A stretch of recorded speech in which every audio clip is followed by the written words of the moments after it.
Sunday show के इस आखिरी पड़ाव अंतरराष्ट्रीय मामले दे विच स्वागत है। गिल साहब, असी गल कीती कि ट्रंप साहब जिहड़े है वह गद्दी नशीन हो चुके हैं और हुण तां सिर्फ सौं चुकणियां रहा है। और सब तो वड्डी गल है जिहड़ी उन्हां दे साडे कनेडा प्रति जिहड़ा कनेडा दे प्रधानमंत्री प्रति रवैया जिहड़ा है वह भी स्पष्ट है। उन्हां दा कोई उन्होंने ओहला नहीं रखिया, सारा कुछ ही कह गए जिवें तुसीं पहलां दस्सिया सी।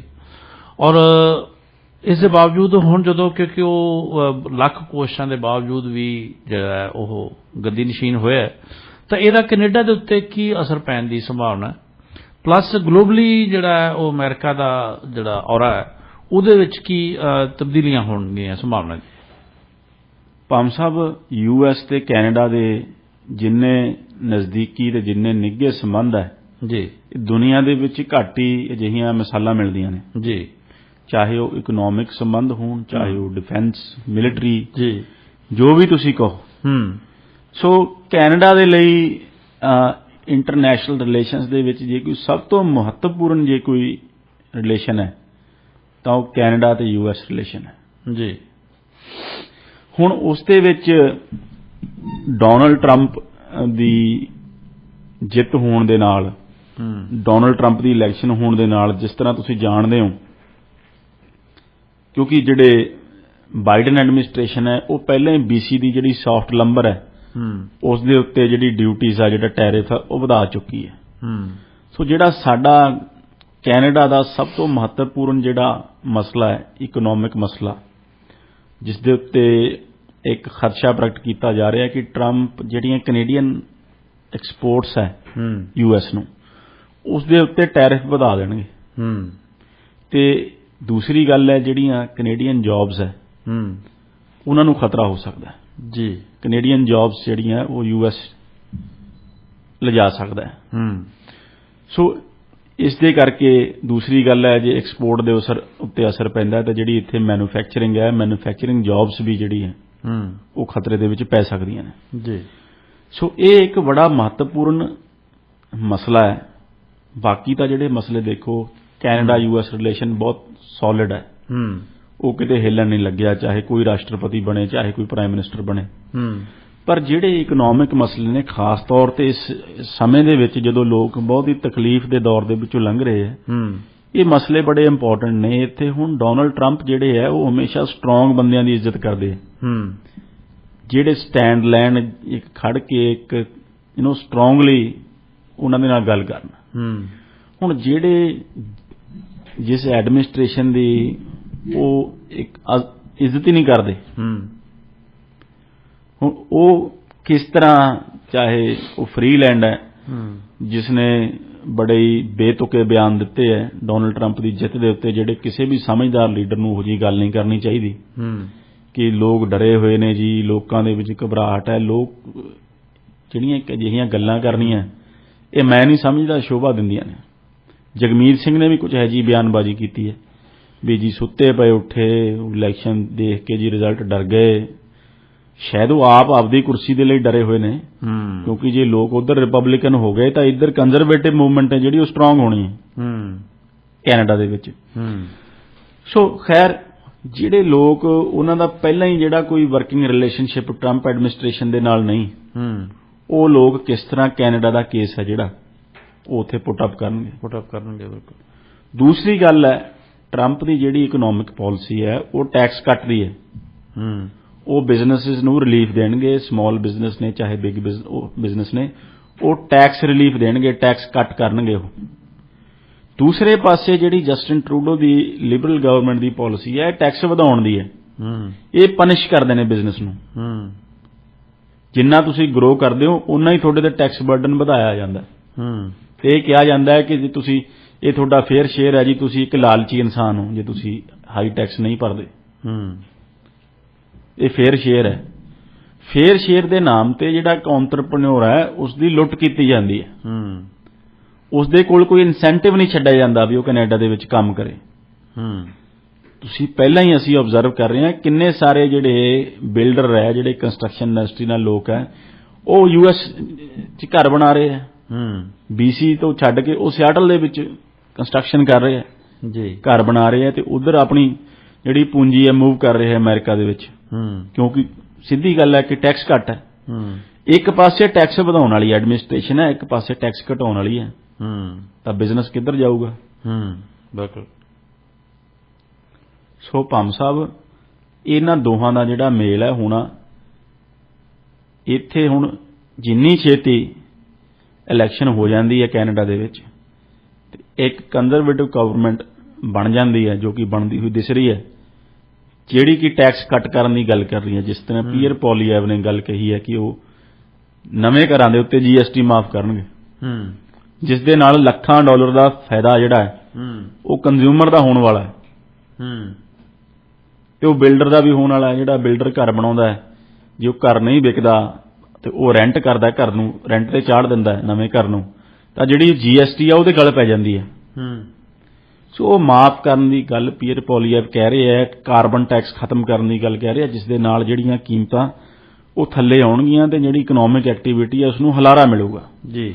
ਸੋ ਜੇ ਇਹ ਲਿਬਰਲ ਗਵਰਨਮੈਂਟ ਆਪਣੀ ਪਾਲਿਸੀ ਚੇਂਜ ਨਹੀਂ ਕਰਦੀ ਤੇ ਜਾਂ ਇੱਕ ਇੱਥੇ ਦੂਜੀ ਸਰਕਾਰ ਨਹੀਂ ਬਣ ਜਾਂਦੀ ਜਿਹਦੀ ਇਹ ਪਾਲਿਸੀ ਹੈ ਟੈਕਸ ਕੱਟ ਕਰਨ ਦੀ, ਉਹਨਾਂ ਟਾਈਮ ਜਿਹੜਾ ਹੈ ਉਹ ਤਾਲਮੇਲ ਬਿਠਾਉਣਾ ਇੱਕ ਸਾਊਥ ਆਫ ਬਾਰਡਰ ਉਹ ਮੁਸ਼ਕਿਲ ਹੋ ਜਾਣਾ ਜੀ। ਸੋ ਕੈਨੇਡਾ ਦੇ ਲਈ ਇਹ ਇੱਕ ਚੈਲੰਜਿੰਗ ਇਹ ਚੀਜ਼ ਹੋਊਗੀ ਕਿ ਕਿਸ ਤਰ੍ਹਾਂ ਇੱਕ ਡੋਨਲਡ ਟਰੰਪ ਜਿਹੜਾ ਕਿ ਬੜੇ ਇੱਕ ਮਜ਼ਬੂਤ ਨੇਤਾ ਨੇ, ਉਹਨਾਂ ਦੀ ਐਡਮਿਨਿਸਟ੍ਰੇਸ਼ਨ ਦੇ ਅੱਗੇ ਆਪਣਾ ਕੇਸ ਪੁੱਟ ਅਪ ਕਰਕੇ ਕੈਨੇਡੀਅਨ ਬਿਜ਼ਨੈਸਿਸ ਨੂੰ, ਕੈਨੇਡੀਅਨ ਐਕਸਪੋਰਟਸ ਨੂੰ ਤੇ ਕੈਨੇਡੀਅਨ ਜੌਬਸ ਨੂੰ ਬਚਾਉਣਾ ਤੇ ਉਹਨਾਂ ਨੂੰ ਸਿਕਿਉਰ ਕਰਨਾ। ਸੋ ਇਹ ਇੱਕ ਵੱਡਾ ਚੈਲੰਜ ਜਿਹੜਾ ਕੈਨੇਡਾ ਦੇ ਪੁਆਇੰਟ ਆਫ ਵਿਊ ਤੋਂ ਮੈਂ ਕਹਾਂ ਉਹ ਹੋਊਗਾ ਭਾਮ ਸਾਹਿਬ। ਤੇ ਬਾਕੀ ਦੁਨੀਆ ਦੇ ਉੱਤੇ ਵੀ ਜਿਹੜੇ ਅਸਰ ਪੈਣ ਦਾ ਸੰਭਾਵਨਾ ਹੈ। ਹੁਣ US ਦੇ ਅੰਦਰ ਉਹ ਕੀ ਵੱਡੀਆਂ ਚੇਂਜਸ ਕਰ ਰਹੇ ਹੈ ਉਹ ਇੱਕ ਵਿਸ਼ਾ ਹੈ ਕਿ ਅੰਤਰਰਾਸ਼ਟਰੀ ਪੱਧਰ ਦੇ ਉੱਤੇ ਟਰੰਪ ਐਡਮਿਨਿਸਟ੍ਰੇਸ਼ਨ ਦੇ ਆਉਣ ਨਾਲ ਕੀ ਚੇਂਜਸ ਆਉਣੀਆਂ ਨੇ। ਹੁਣ US ਦੇ ਅੰਦਰ ਭਾਮ ਸਾਹਿਬ ਉਹਨਾਂ ਨੇ ਇੱਕ ਬੜਾ ਮਹੱਤਵਪੂਰਨ ਜਿਹੜਾ ਸਾਡਾ ਸਰੀ ਦੇ ਵਿੱਚ ਇੱਕ ਬਹੁਤ ਵੱਡਾ ਵਿਸ਼ਾ ਸੀ, ਜਿਹੜੀਆਂ ਰੈਡੀਕਲ ਜੈਂਡਰ ਆਈਡੀਓਲੋਜੀਜ਼, ਜਿਨ੍ਹਾਂ ਦੇ ਤਹਿਤ ਸਾਡਿਆਂ ਦਾ ਬੱਚਿਆਂ ਦਾ ਜਿਹੜਾ ਭਵਿੱਖ ਹੈ ਉਹ ਤਹਿਸ ਨਹਿਸ ਕਰਨ ਦਾ ਜਿਹੜਾ ਇਹ ਪਲਾਨ ਇਹ ਐਕਸਟ੍ਰੀਮ ਲੈਫਟ NDP ਤੇ ਲਿਬਰਲ ਸਰਕਾਰਾਂ ਜਿਹੜੀਆਂ ਇਹ ਕਰ ਰਹੀਆਂ ਨੇ, ਆਉਣ ਵਾਲੀ ਪੀੜ੍ਹੀ ਦਾ ਨੁਕਸਾਨ ਕਰ ਰਹੀਆਂ ਨੇ ਰੈਡੀਕਲ ਜੈਂਡਰ ਆਈਡੀਓਲੋਜੀਜ਼ ਨੂੰ ਬੱਚਿਆਂ ਦੇ ਉੱਤੇ ਥੋਪ ਕੇ, ਉਹਨਾਂ ਆਈਡੀਓਲੋਜੀਜ਼ ਦੇ ਉੱਤੇ ਉਹਨਾਂ ਦਾ ਖਾਤਮਾ ਕਰਨ ਦਾ ਤਹੀਆ ਉੱਥੇ ਕਰ ਲਿਆ ਗਿਆ ਹੈ। ਉਹਨਾਂ ਨੇ ਖੁੱਲ੍ਹੇ ਤੌਰ ਦੇ ਉੱਤੇ ਜਿਹੜਾ ਹੈ ਟਰੰਪ ਨੇ ਇਹ ਗੱਲ ਕਹਿ ਦਿੱਤੀ ਹੈ ਕਿ ਉਹ ਜਿਹੜੇ ਸਕੂਲਾਂ ਦੇ ਵਿੱਚ ਇਸ ਤਰ੍ਹਾਂ ਦੀਆਂ ਵਿਚਾਰਧਾਰਾਵਾਂ ਬੱਚਿਆਂ ਦੇ ਥੋਪੀਆਂ ਜਾਣਗੀਆਂ ਉਹ ਸਕੂਲ ਦੀ ਫੰਡਿੰਗ ਕੱਟ ਕਰਨਗੇ, ਫੈਡਰਲ ਫੰਡਿੰਗ। ਇੱਕ ਗਿਲ ਸਾਹਿਬ ਜਿਹੜਾ ਭਾਰਤ ਦੇ ਸੰਬੰਧ ਵਿੱਚ ਅਸੀਂ ਗੱਲ ਕਰੀਏ ਵੀ ਟਰੰਪ ਸਾਹਿਬ ਦੀ ਨਰਿੰਦਰ ਮੋਦੀ ਹੁਣਾਂ ਨਾਲ ਬਹੁਤ ਗੂੜੀ ਯਾਰੀ ਹੈ ਔਰ ਉਹ ਇੱਕ ਦੂਜੇ ਨੂੰ ਸਪਸ਼ਟ ਜਿਹੜੀ ਆ ਉਹ ਵਿਖਾਈ ਵੀ ਦਿੰਦੀ ਰਹੀ ਹੈ ਪਿਛਲੇ ਸਮੇਂ ਦੇ ਵਿੱਚ। ਔਰ ਹੁਣ ਵੀ ਇਹ ਜਦੋਂ ਕਿ ਰਾਸ਼ਟਰਪਤੀ ਬਣ ਗਏ ਨੇ ਉਦੋਂ ਵੀ ਉਹਨਾਂ ਦਾ ਬਿਆਨ ਜਿਹੜਾ ਉਹ ਪ੍ਰਧਾਨ ਮੰਤਰੀ ਨਰਿੰਦਰ ਮੋਦੀ ਪ੍ਰਤੀ ਬਹੁਤ ਪੋਜ਼ਿਟਿਵ, ਬੜਾ ਵਧੀਆ ਆਇਆ। ਪਿਛਲੇ ਸਮੇਂ ਦੇ ਵਿੱਚ ਜੋ ਬਾਈਡਨ ਪ੍ਰਸ਼ਾਸਨ ਨੇ ਦੋਸ਼ ਲਾਏ ਜਿਹੜੇ ਹੈ ਭਾਰਤ ਦੇ ਦਖਲਅੰਦਾਜ਼ੀ ਦੇ, ਜਾਂ ਅਸੀਂ ਕਹਿ ਦਈਏ ਕਿ ਜਿਹੜੇ ਗਰਮ ਧੜਾ ਹੈ ਉਹਨੂੰ ਖਤਮ ਕਰਨ ਦੀਆਂ ਜਿਹੜੀਆਂ ਗੱਲਾਂ ਕੀਤੀਆਂ ਜਾਂਦੀਆਂ ਸੀਗੀਆਂ ਵੀ ਉਹਦੇ ਵਿੱਚ ਭਾਰਤ ਦਾ ਹੱਥ ਹੈ ਤੇ ਉਹਦੇ ਤੇ ਦੋਸ਼ ਲਾਏ ਗਏ ਸੀਗੇ ਭਾਰਤ ਤੇ, ਉਹਨਾਂ ਦੋਸ਼ਾਂ ਦੇ ਸੰਬੰਧ ਵਿੱਚ ਹੁਣ ਜਿਹੜਾ ਉਹ ਅਮਰੀਕਾ ਦਾ ਰਵੱਈਆ ਫਿਰ ਬਦਲਣ ਦੀ ਸੰਭਾਵਨਾ ਹੈ ਜੀ ਕੋਈ? ਭਾਮ ਸਾਹਿਬ ਇੱਕ ਇਹ ਇੰਡੀਅਨ ਮੀਡੀਆ ਦੇ ਵੱਲੋਂ ਕਾਫੀ ਇਹ ਚੀਜ਼ ਉਭਾਰੀ ਜਾ ਰਹੀ ਹੈ, ਪਰ ਇਹ ਮੈਂ ਸਮਝਦਾ ਵੀ ਇਮੈਚਿਓਰ ਗੱਲਾਂ ਨੇ। ਜਿਹੜੇ ਪਰਸਨਲ ਸੰਬੰਧ ਹੈ ਉਹ ਤਾਂ ਮੋਦੀ ਸਾਹਿਬ ਦੇ ਮੀਆਂ ਸਾਹਿਬ ਦੇ ਨਾਲ ਵੀ ਬਹੁਤ ਵਧੀਆ ਨੇ। ਮੀਆਂ ਨਵਾਜ਼ ਸ਼ਰੀਫ ਦੇ ਨਾਲ ਪ੍ਰਧਾਨ ਮੰਤਰੀ ਨਰਿੰਦਰ ਮੋਦੀ ਦੇ ਜਿਹੜੇ ਪਰਸਨਲ ਸੰਬੰਧ ਹੈ ਉਹ ਬੜੇ ਚੰਗੇ ਹੈ, ਪਰ ਇਸ ਦਾ ਮਤਲਬ ਇਹ ਤਾਂ ਨਹੀਂ ਹੋਇਆ ਕਿ ਜਿਹੜੀ ਇੰਡੀਆ ਤੇ ਪਾਕਿਸਤਾਨ ਦੇ ਸੰਬੰਧ ਹੈ ਉਹ ਸੁਧਰ ਗਏ। ਪਰਸਨਲ ਰਿਲੇਸ਼ਨ ਹੋਣਾ, ਕਿਸੇ ਦੇ ਨਾਲ ਦੋਸਤੀ ਹੋਣੀ ਚੰਗੀ ਗੱਲ ਹੈ, ਉਹ ਪਾਰਟ ਵੀ ਪਲੇ ਕਰਦਾ ਹੈ। ਚਲੋ ਬੰਦਾ ਕੋਈ ਸੌਫਟ ਕਾਰਨਰ ਤੁਹਾਡੇ ਵਾਸਤੇ ਰੱਖਦਾ ਹੈ ਤੇ ਉਹ ਤੁਹਾਡਾ ਲਿਹਾਜ਼ ਕਰਦਾ ਹੈ, ਉਹ ਕਹਿੰਦੇ ਵੀ ਜੇ ਮਾਰ ਕੇ ਵੀ ਸਿੱਟੂ ਤਾਂ ਵੀ ਛਾਂ ਕਰ ਜੋ। ਉਹ ਗੱਲ ਤਾਂ ਹੈ, ਪਰ ਜਿਹੜੀ ਇੰਟਰਨੈਸ਼ਨਲ ਪਾਲਿਸੀ ਹੈ ਉਸ ਨੂੰ ਪਰਸਨਲ ਰਿਲੇਸ਼ਨ ਡਰਾਈਵ ਕਰਨ, ਇਹ ਮੇਰੇ ਗੱਲ ਮੰਨਣ ਦੇ ਵਿੱਚ ਨਹੀਂ ਆਉਂਦੀ। ਕਿਉਂਕਿ ਸਰ ਇਹ ਗੱਲ ਕਹੀ ਜਾ ਰਹੀ ਸੀ ਨਾ ਵੀ ਜਿਹੜਾ ਕਿਉਂਕਿ ਜਿਹੜੇ ਪ੍ਰੈਜ਼ੀਡੈਂਸ਼ੀਅਲ ਇਲੈਕਸ਼ਨ ਜਿਹੜੇ ਸੀਗੇ ਉਹ ਸਿਰ ਤੇ ਸੀਗੇ, ਉਹਦੇ ਕਰਕੇ ਹੀ ਮਤਲਬ ਕਿ ਇਸ ਤਰ੍ਹਾਂ ਦੀ ਜਿਹੜੀ ਹੈ ਇੱਕ ਧਿਰਦੀਆਂ ਵੋਟਾਂ ਲੈਣ ਵਾਸਤੇ ਬਾਈਡਨ ਪ੍ਰਸ਼ਾਸਨ ਜਿਹੜਾ ਹੈ ਉਹ ਇਸ ਤਰ੍ਹਾਂ ਦੀ ਦੋਸ਼ਣਬਾਜ਼ੀ ਕਰ ਰਿਹਾ ਸੀ। ਤੇ ਹੁਣ ਤਾਂ ਇਲੈਕਸ਼ਨ ਲੰਘ ਗਏ ਜੀ, ਹੁਣ ਮਤਲਬ ਕਿ ਉਹ ਦੋਸ਼ ਕਿੱਥੇ ਖੜਨਗੇ, ਔਰ ਉਹ ਜਿਹੜੀ ਗੱਲ ਸੋਚਣ ਵਾਲੀ ਹੈ ਜੀ। ਭਾਮ ਸਾਹਿਬ, ਮੈਂ ਨਹੀਂ ਸਮਝਦਾ ਵੀ ਇਹ ਜਿਹੜਾ ਇਹ ਡੋਮੈਸਟਿਕ ਪੋਲਿਟਿਕਸ ਨੇ ਕੋਈ ਰੋਲ ਅਦਾ ਕੀਤਾ ਹੋਵੇ ਅਮਰੀਕਾ 'ਚ, ਕਿਉਂਕਿ ਅਮਰੀਕਾ 'ਚ ਜਿਸ ਭਾਈਚਾਰੇ ਨਾਲ ਸੰਬੰਧਿਤ ਸਾਰਾ ਰੌਲਾ ਹੈ ਉਸ ਭਾਈਚਾਰੇ ਦੀ ਇੰਨੀ ਕੋਈ ਵੋਟ ਬੈਂਕ ਨਹੀਂ ਹੈ। ਬਾਕੀ ਗੱਲ ਜਿਹੜੀ ਕਾਨੂੰਨੀ ਪ੍ਰਕਿਰਿਆ ਦੀ ਹੈ, ਕਿਉਂਕਿ ਉੱਥੇ ਕਾਨੂੰਨੀ ਪ੍ਰਕਿਰਿਆ ਚੱਲ ਰਹੀ ਹੈ। ਕਾਨੂੰਨੀ ਪ੍ਰਕਿਰਿਆ ਦੇ ਵਿੱਚ ਮੈਨੂੰ ਨਹੀਂ ਲੱਗਦਾ ਵੀ ਸਿੱਧੇ ਤੌਰ ਦੇ ਉੱਤੇ ਕੋਈ ਰਾਸ਼ਟਰਪਤੀ ਵੀ ਦਖਲ ਦੇ ਸਕਦਾ ਹੈ। ਸੋ ਜਿਹੜੀ ਕਾਨੂੰਨੀ ਪ੍ਰਕਿਰਿਆ ਹੈ ਉਸਨੇ ਤਾਂ ਜਿਹੜਾ, ਕਿਉਂਕਿ ਯੂਐਸ ਨੇ ਜਿਹੜਾ ਮੈਥਡ ਅਪਣਾਇਆ ਉਹ ਇੱਕ ਕਾਨੂੰਨੀ ਇੱਕ ਇੰਡਾਈਟਮੈਂਟ ਹੋਈ ਹੈ, ਪ੍ਰੂਫ ਦਿੱਤੇ ਗਏ ਨੇ ਜੀ, ਕਾਨੂੰਨੀ ਪ੍ਰਕਿਰਿਆ ਉਸ ਕਾਨੂੰਨੀ ਪ੍ਰਕਿਰਿਆ ਉਹ ਆਪਣਾ ਅੱਗੇ ਚੱਲੂਗੀ। ਹੁਣ ਇਹ ਗੱਲ ਬਿਲਕੁਲ ਦਰੁਸਤ ਹੋ ਸਕਦੀ ਹੈ ਕਿ ਜਿਹੜਾ ਬਾਈਡਨ ਐਡਮਿਨਿਸਟ੍ਰੇਸ਼ਨ ਦਾ ਫੋਕਸ ਸੀ ਉਹ ਯੂਰੋਪੀਅਨ ਕੰਟੀਨੈਂਟ ਦੇ ਵਿੱਚ ਸੀ, ਇੰਟਰਨੈਸ਼ਨਲ ਤੌਰ ਉੱਤੇ ਉਹ ਰਸ਼ੀਆ ਸੈਂਟਰਿਕ ਉਹਨਾਂ ਦੀ ਫੋਰਨ ਪਾਲਿਸੀ ਸੀ। ਉਹ ਰਸ਼ੀਆ ਨੂੰ ਇੱਕ ਸਭ ਤੋਂ ਵੱਡਾ ਥ੍ਰੈਟ ਆਪਣੇ ਲਈ ਸਮਝਦੇ ਸੀ। ਰਸ਼ੀਆ ਨੂੰ ਕੰਟੇਨ ਕਰਨ ਲਈ ਉਹਨਾਂ ਨੇ ਯੂਕਰੇਨ ਦੀ ਜਿਹੜੀ ਵਾਰ ਹੈ ਉੱਥੇ ਆਪਣਾ ਜਿਹੜਾ ਸਾਰਾ ਐਫਰਟ, ਆਪਣੀ ਇੰਟਰਨੈਸ਼ਨਲ ਪਾਲਿਸੀ ਹੈ ਜਿਹੜੀ ਉਸ ਦੇ ਇਰਦ ਗਿਰਦ ਚਲਾਈ। ਪਰ ਟਰੰਪ ਜਦੋਂ ਪਾਵਰ ਦੇ ਵਿੱਚ ਸੀ, ਟਰੰਪ ਦੀ ਪਹਿਲੀ ਐਡਮਿਨਿਸਟ੍ਰੇਸ਼ਨ ਤੇ ਜਿਹੜੀ ਦੂਜੀ ਐਡਮਿਨਿਸਟ੍ਰੇਸ਼ਨ ਹੁਣ ਹੋਊਗੀ, ਉਹਨਾਂ ਦਾ ਫੋਕਸ ਚਾਈਨਾ ਤੇ ਇੰਡੋ ਪੈਸੀਫਿਕ ਤੇ ਹੋਣ ਵਾਲਾ ਹੈ। ਉਹਨਾਂ ਦਾ ਫੋਕਸ ਯੂਰੇਸ਼ੀਆ ਤੇ ਨਹੀਂ ਰਹਿਣਾ, ਯੂਰਪ ਤੇ ਏਸ਼ੀਆ ਦੇ ਉੱਤੇ, ਯੂਰਪੀਅਨ ਕੰਟੀਨੈਂਟ ਦੇ ਵਿੱਚ। ਉਹਨਾਂ ਨੇ ਇਹ ਗੱਲ ਕਹੀ ਹੈ ਕਿ ਰਸ਼ੀਆ ਤੇ ਯੂਕਰੇਨ ਦੀ ਵਾਰ ਉਹ ਬੰਦ ਕਰਨਗੇ। ਸੋ ਜੇ ਰਸ਼ੀਆ ਤੇ ਯੂਕਰੇਨ ਦੀ ਵਾਰ ਬੰਦ ਹੁੰਦੀ ਹੈ, ਉਸ ਦੇ ਨਾਲ ਜਿਹੜੇ ਕਾਫੀ ਡਾਇਨਾਮਿਕਸ ਦੁਨੀਆ ਦੀ ਰਾਜਨੀਤੀ ਦੇ ਬਦਲ ਜਾਣਗੇ।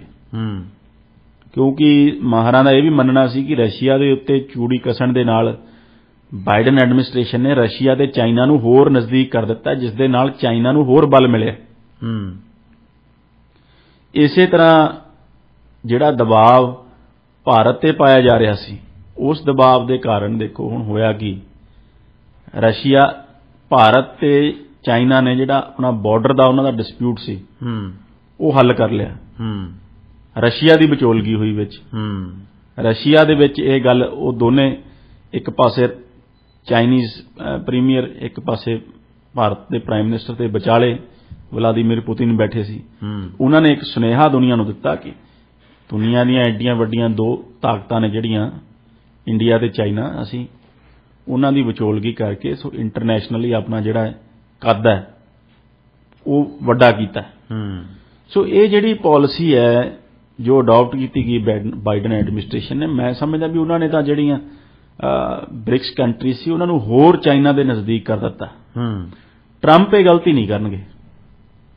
ਟਰੰਪ ਦਾ ਜਿਹੜਾ ਸਾਰਾ ਫੋਕਸ ਹੈ ਉਹ ਇੰਡੋ ਪੈਸੀਫਿਕ ਤੇ ਰਹੂਗਾ, ਜਿਸ ਦੇ ਵਿੱਚ ਭਾਰਤ ਇੱਕ ਬਹੁਤ ਵੱਡਾ ਐਲਾਈ ਹੈ ਵੈਸਟਰਨ ਕੰਟਰੀਜ਼ ਦਾ, ਅਮਰੀਕਾ ਦਾ ਬਹੁਤ ਵੱਡਾ ਸਟ੍ਰੈਟੇਜਿਕ ਐਲਾਈ ਹੈ ਭਾਰਤ।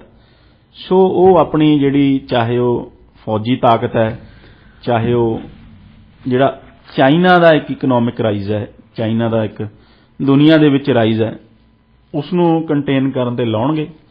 ਸੋ ਜੇ ਯੂਰਪ ਦੇ ਵਿੱਚ ਜਿਹੜੀ ਵਾਰ ਉਹ ਬੰਦ ਹੁੰਦੀ ਹੈ ਤਾਂ ਨੈਚੁਰਲੀ ਉਸ ਦੇ ਅਸਰ ਹੈ ਜਿਹੜੇ ਤੁਹਾਨੂੰ ਉਹ ਸਾਰੀ ਦੁਨੀਆ ਦੇ ਵਿੱਚ ਹੁੰਦੇ ਦਿਸਣਗੇ। ਪਰ ਇਹ ਕੋਈ ਪਰਸਨਲ ਰਿਲੇਸ਼ਨ ਇਸ ਦੇ ਵਿੱਚ ਕੁਝ ਕਰ ਦੇਣ, ਜਾਂ ਮੈਨੂੰ ਨਹੀਂ ਲੱਗਦਾ ਵੀ ਇਸ ਤਰ੍ਹਾਂ ਦਾ ਜਿਹੜੀ ਫੋਰਨ ਪਾਲਿਸੀ ਹੈ, ਜਿਹੜੀ ਜੀਓ ਪੋਲਿਟਿਕਸ ਹੈ, ਉਹ ਇਸ ਤਰ੍ਹਾਂ ਕੰਮ ਕਰਦੀ ਹੈ।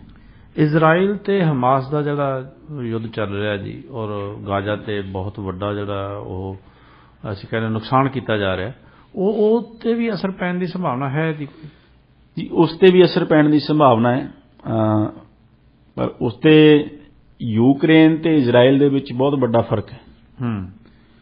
ਅਮਰੀਕਾ ਦੀ ਜਿਹੜੀ ਫੋਰਨ ਪਾਲਿਸੀ ਹੈ ਉਸ ਦੇ ਲਈ ਯੂਕਰੇਨ ਜਿਹੜਾ ਹੈ ਉਹ ਓਨਾ ਜ਼ਰੂਰੀ ਜਾਂ ਉਨਾ ਨਜ਼ਦੀਕ ਨਹੀਂ ਅਮਰੀਕਾ ਦੇ ਜਿੰਨਾ ਕਿ ਇਜ਼ਰਾਈਲ ਹੈ ਜੀ। ਇਜ਼ਰਾਈਲ ਨੂੰ ਤਾਂ ਭਾਮ ਸਾਹਿਬ ਕੁਝ ਲੋਕ ਇਸ ਤਰ੍ਹਾਂ ਕਹਿੰਦੇ ਆ ਜਿਸ ਤਰ੍ਹਾਂ ਉਹ ਅਮਰੀਕਾ ਦੀ ਇੱਕ ਐਕਸਟੈਂਸ਼ਨ ਹੈ ਮਿਡਲ ਈਸਟ ਦੇ ਵਿੱਚ। ਅਮਰੀਕਾ ਦੀ ਉਹ 52ਵੀਂ ਜਾਂ 53ਵੀਂ ਸਟੇਟ ਉਸ ਨੂੰ ਮੰਨਦੇ ਆ ਕਿਉਂਕਿ ਇਸ ਤਰ੍ਹਾਂ ਦੇ ਗਹਿਰੇ ਸੰਬੰਧ ਇਜ਼ਰਾਈਲ ਤੇ ਅਮਰੀਕਾ ਦੇ ਨੇ, ਚਾਹੇ ਉਹ ਪੀਪਲ ਟੂ ਪੀਪਲ ਨੇ, ਚਾਹੇ ਇਕਨੋਮਿਕ ਨੇ, ਚਾਹੇ ਸਿਕਿਉਰਿਟੀ ਨੇ, ਉਹ ਇਕੱਠੇ ਕੰਮ ਕਰਦੇ ਆ। ਉਹ ਇੰਨਾ ਕੁ ਗਹਿਰਾ ਸਟ੍ਰੈਟੇਜਿਕ ਰਿਲੇਸ਼ਨ ਹੈ ਉਹ ਯੂਕਰੇਨ ਦੇ ਨਾਲ ਨਹੀਂ, ਉਹ ਦੁਨੀਆ ਦੇ ਹੋਰ ਕਿਸੇ ਮੁਲਕ ਦੇ ਨਾਲ ਨਹੀਂ ਜੋ ਰਿਲੇਸ਼ਨ ਇਜ਼ਰਾਈਲ ਦੇ ਨਾਲ ਅਮਰੀਕਾ ਦਾ ਹੈ। ਸੋ ਇਜ਼ਰਾਈਲ ਦੇ ਨਾਲ ਜਿਹੜੀ ਡੀਲਿੰਗ ਹੈ ਟਰੰਪ ਦੀ ਤੇ ਜਿਹੜੀ ਡੀਲਿੰਗ ਯੂਕਰੇਨ ਦੇ ਨਾਲ ਹੈ ਉਸ ਦੇ ਵਿੱਚ ਬਹੁਤ ਜ਼ਮੀਨ ਅਸਮਾਨ ਦਾ ਫਰਕ ਹੋਊਗਾ। ਟਰੰਪ ਡਟ ਕੇ ਇਜ਼ਰਾਈਲ ਦੇ ਹੱਕ ਦੇ ਵਿੱਚ ਸਟੈਂਡ ਲੈਣਗੇ, ਪਰ ਉਹ ਬਿਲਕੁਲ ਇਹ ਜੰਗ ਬੰਦ ਕਰਾਉਣਾ ਸਾਰੀ ਦੁਨੀਆ ਦੇ ਹਿੱਤ ਦੇ ਵਿੱਚ ਹੋਊਗਾ। ਪਰ ਉਹਨਾਂ ਨੇ ਪਹਿਲੀ ਇਹ ਗੱਲ ਕਹੀ ਹੈ ਕਿ ਜਦੋਂ ਤੱਕ ਜਿਹੜੇ 100 ਤੋਂ ਜ਼ਿਆਦਾ ਜਿਹੜੇ ਬੰਦੀ ਜਿਨ੍ਹਾਂ ਨੂੰ ਹਮਾਸ ਬਣਾ ਕੇ ਲੈ ਗਿਆ ਸੀ ਇੱਕ ਅੱਤਵਾਦੀ ਹਮਲੇ ਦੇ ਵਿੱਚ, ਜੇ ਉਹਨਾਂ ਨੂੰ ਨਹੀਂ ਛੱਡਿਆ ਜਾਂਦਾ ਤਾਂ ਟਰੰਪ ਨੇ ਇਹ ਗੱਲ ਕਹੀ ਸੀ ਕਿ ਫਿਰ ਉਹ ਹਮਾਸ ਵਾਲੇ ਨਤੀਜੇ ਭੁਗਤਣ ਦੇ ਲਈ ਤਿਆਰ ਰਹਿਣ।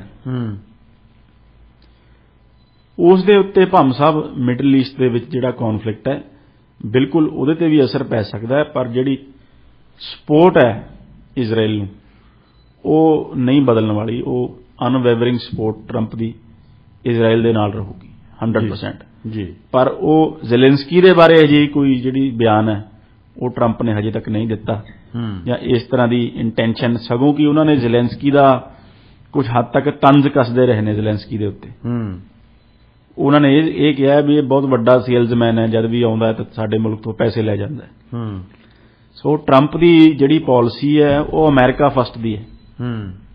ਉਹਨਾਂ ਨੇ ਜਿਹੜੇ ਆਪਣੇ ਅਮਰੀਕਾ ਦੇ ਜਿਹੜੇ ਅੰਦਰੂਨੀ ਮਸਲੇ ਹੈ ਉਹਨਾਂ ਦੇ ਉੱਤੇ ਫੋਕਸ ਜ਼ਿਆਦਾ ਰਹਿਣਾ, ਜਿਸ ਦੇ ਵਿੱਚ ਉਹ ਇਮੀਗ੍ਰੇਸ਼ਨ ਹੈ, ਇਲੀਗਲ ਇਮੀਗ੍ਰੈਂਟਸ ਨੂੰ ਡਿਪੋਰਟ ਕਰਨਾ, ਜਿਹੜੀ ਰੈਡੀਕਲ ਜੈਂਡਰ ਆਈਡੀਓਲੋਜੀਜ਼ ਹੈ ਇਹਨਾਂ ਨੂੰ ਖਤਮ ਕਰਨਾ, ਹੈਲਥ ਸੈਕਟਰ ਦੇ ਵਿੱਚ ਧਿਆਨ ਦੇਣਾ, ਅਮਰੀਕਨ ਇਕਨੋਮੀ ਨੂੰ ਜਿਹੜਾ ਹੈ ਦੁਬਾਰਾ ਕਾਸਟ ਆਫ ਲਿਵਿੰਗ ਦੇ ਚੈਲੰਜਸ ਹੈ ਜਿਹੜੇ ਉਹਨਾਂ ਨੂੰ ਟੈਕਲ ਕਰਨਾ।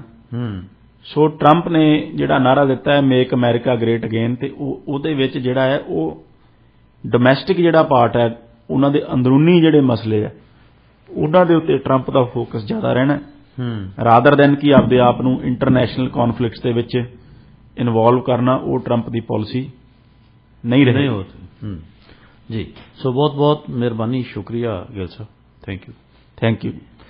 ਸੋ ਇਸ ਦੇ ਨਾਲ ਹੀ ਦੋਸਤੋ ਪ੍ਰੋਗਰਾਮ ਦੀ ਸਮਾਪਤੀ ਦਾ ਹੁਣ ਸਮਾਂ ਹੋ ਗਿਆ ਔਰ ਮੈਨੂੰ ਤੇ ਲਵਲੀਨ ਗਿੱਲ ਜੀ ਨੂੰ, ਮੈਨੂੰ ਯਾਨੀ ਬਲਦੇਵ ਸਿੰਘ ਭੰਮ ਤੇ ਲਵਲੀਨ ਸਿੰਘ ਗਿੱਲ ਜੀ ਨੂੰ ਹੁਣ ਦਿਓ ਇਜਾਜ਼ਤ। ਮਿਲਾਂਗੇ ਫਿਰ ਅਗਲੇ ਪ੍ਰੋਗਰਾਮ ਦੇ ਵਿੱਚ। ਸੋ ਤਦ ਤੱਕ ਲਈ ਦਿਓ ਇਜਾਜ਼ਤ। ਤੁਹਾਡਾ ਸਾਡਾ ਰੱਬ ਰਾਖਾ, ਜਿਉਂਦੇ ਵਸਦੇ ਰਹੋ।